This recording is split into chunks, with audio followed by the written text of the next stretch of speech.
নমস্কার বন্ধুরা, তোমরা কেমন আছো? আশা করি তোমরা ভালো আছো। আমরা ঘরে ফেলে দেওয়া জিনিসগুলোকে দিয়ে কত সুন্দর সুন্দর জিনিস বানিয়ে নিতে পারি। যেমন এই খালি বোতলটা দিয়ে আমি এই লাইটটা বানিয়েছি, তাই তোমাদের সামনে নিয়ে এলাম যে কীভাবে আমি লাইটটা এই খালি বোতলটা দিয়ে বানালাম। চলো দেখতে থাকো আমার সঙ্গে। আমার কাছে এই খালি বোতলটা রয়েছে, এটাকে দিয়ে আমি একটা লাইট বানাবো। এরকমই প্রায় বানিয়ে থাকি, তো আজকের ভিডিওটা তোমাদের সঙ্গে শেয়ার করছি।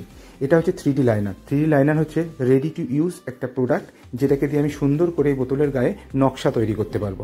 মেনলি এই জিনিসটা ইউজ করা হয় যে কোনো ডিজাইনের আউটলাইন করার জন্য, তো আমি সেটাই এখন করতে বসে গেলাম। আমরা বেশিরভাগ মানুষই বিভিন্ন প্রফেশনের সঙ্গে যুক্ত আছি, হয়তো সেটা আর্ট রিলেটেড নয়, কিন্তু সেই প্রফেশনে কাজ করার পরেও তো আমাদের হাতে অনেকটা সময় থাকে।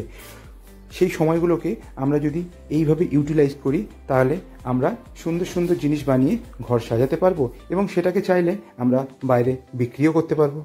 সত্যি কথা বলতে কি, এই কাজগুলো যখন করতে বসি তখন মাথায় কোনো রকম আইডিয়া নিয়ে বসি না যেটাকে এইভাবে ডিজাইন করব।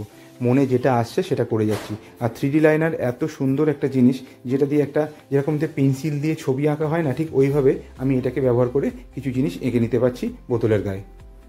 তোমাদের আমি এটাকে যেভাবে শিখিয়ে দিচ্ছি, তোমরা যদি বাড়িতে এরকম খালি বোতল পাও, তোমরা এইভাবে ডিজাইনটা করে নিতে পারবে, যেভাবে আমি এর গায়ে 3D লাইনার দিয়ে করে নিলাম।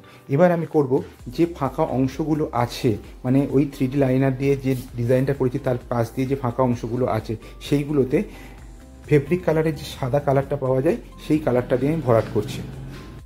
সাদা রং দিয়ে সম্পূর্ণটা ভরাট করা হয়ে গেলে এরপর যেটা করতে হবে সেটা হচ্ছে যে যে অংশগুলোতে বোতলের কাঁচটাকে দেখা যাচ্ছে, সেই অংশগুলোতে এই গ্লাস পেন্টগুলো দিয়ে আমি ভরাট করে দেবো। আর যে রঙগুলো ব্যবহার করবে সেটা সম্পূর্ণ তোমার মর্জি মতো, কারণ এই একটা জায়গা আছে আর্টের কাজ, যেখানে তুমি তোমার মর্জির মালিক, কেউ কিছু বলার নেই।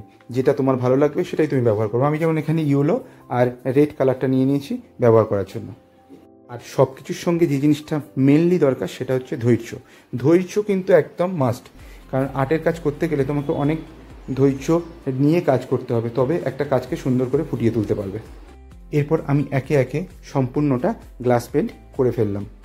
এবার তোমরাই দেখো তো, খালি বোতলটা কি সুন্দর আস্তে আস্তে অন্য একটা রূপ নিয়ে নিল। এবার যেটা করবো, এটা একটা লাইট, এই লাইটটা আমি এর ভেতরে সেট করব। এই লাইটগুলো মেনলি বোতল পারপাসে ইউজ হয়, আর এগুলো বাজারে সচরাচর কিনতে পাওয়াও যায়। তো আমি প্রথমে এটাকে ভালো করে পেঁচ খুলে নিয়ে আস্তে আস্তে বোতলের ভেতরে লাইটের পুরো অংশটা ঢুকিয়ে দিলাম। এরপর শেষের যে অংশটা আছে, এটা বোতলের ওই মাথায় সুন্দর করে লাগিয়ে দিলাম। এবার দেখো তো কি সুন্দর দেখতে লাগে লাইটটা জ্বলছে যখন। ম্যাক্সিমাম যেটা হয়ে থাকে, আমরা খালি বোতলগুলো ফেলে দিয়ে থাকি, কিন্তু সেটা না করে যদি এইরকম আমরা লাইট বানিয়ে নিই বিভিন্ন রকম ডিজাইনের, তাহলে দেখতে কতটা সুন্দর লাগে বলো তো। আর সেটা ঘরে সাজিয়ে রাখলে অনেকেই তোমাকে জিজ্ঞাসা করবে কোথা থেকে কিনলি।